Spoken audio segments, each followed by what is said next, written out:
SSC 2025 ব্যাচের শিক্ষার্থীরা, তোমাদের উদ্দেশ্যে বলছি, অনেকেই অনেক ভালো শিক্ষার্থী রয়েছে যারা ভালো প্রস্তুতিও নিয়েছো এবং তোমরা অবশ্যই একটা ভালো রেজাল্ট অবশ্যই করতে যাচ্ছ।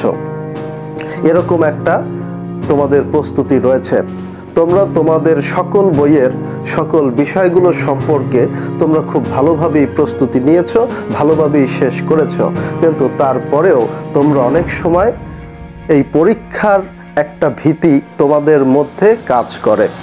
পরীক্ষা আসার ঠিক পূর্বে তোমরা একটা ফ্রাস্ট্রেশনে ভোগো, হতাশায় ভোগো।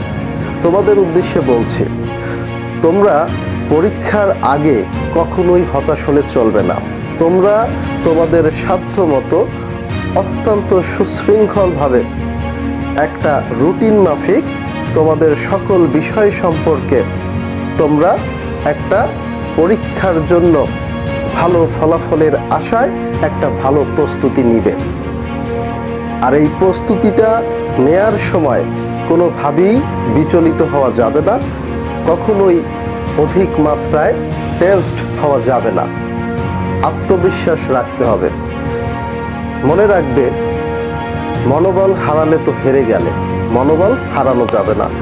নিজের মধ্যে আত্মবিশ্বাস রাখতে হবে এবং সবসময় ভাবতে হবে যে আমি আমার বইয়ের সমস্ত কোর্সগুলো কমপ্লিট করেছি, সব বিষয়গুলো সম্পর্কেই আমার ধারণা রয়েছে। যে বিষয়গুলো এখনও আমার কাছে তুলনামূলকভাবে একটু কঠিন এবং খটকা মনে হয়, আমার সামনে এখনও কিছু সময় রয়েছে।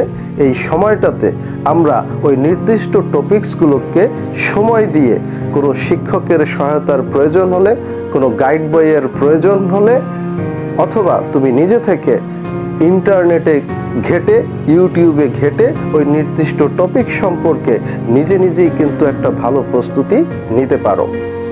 তোমাদের উদ্দেশ্যে এই কথাগুলো বলার কারণ হচ্ছে, অনেক সময় দেখা গেছে যে খুব ভালো শিক্ষার্থী খুব ভালো একটা প্রস্তুতি নিয়েছে, তার অবশ্যই ভালো একটা ফলাফল হওয়ার কথা, কিন্তু অনেক সময় দেখা যায় পরীক্ষায় যখন সে অ্যাটেন্ড করে এবং পরবর্তীতে পরীক্ষার যখন ফলাফল ঘোষণা হয়, তখন তারা কিন্তু তাদের কাঙ্ক্ষিত ফলাফল অর্জন করতে ব্যর্থ হয়।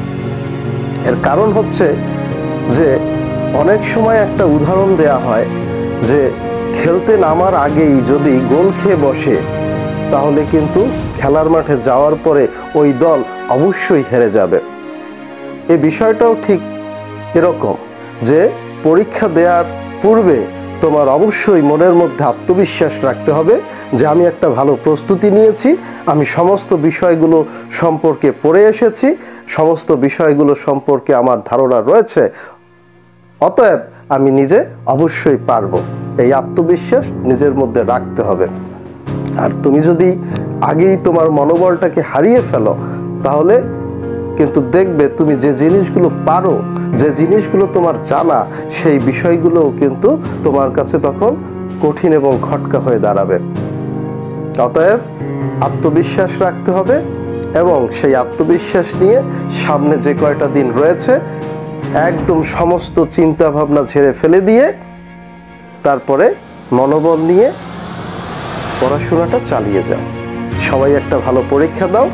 সকলের একটা ভালো ফলাফল আমার পক্ষ থেকে প্রত্যাশা করছি। আজকের মতো এখানেই শেষ করছি। আল্লাহ হাফেজ।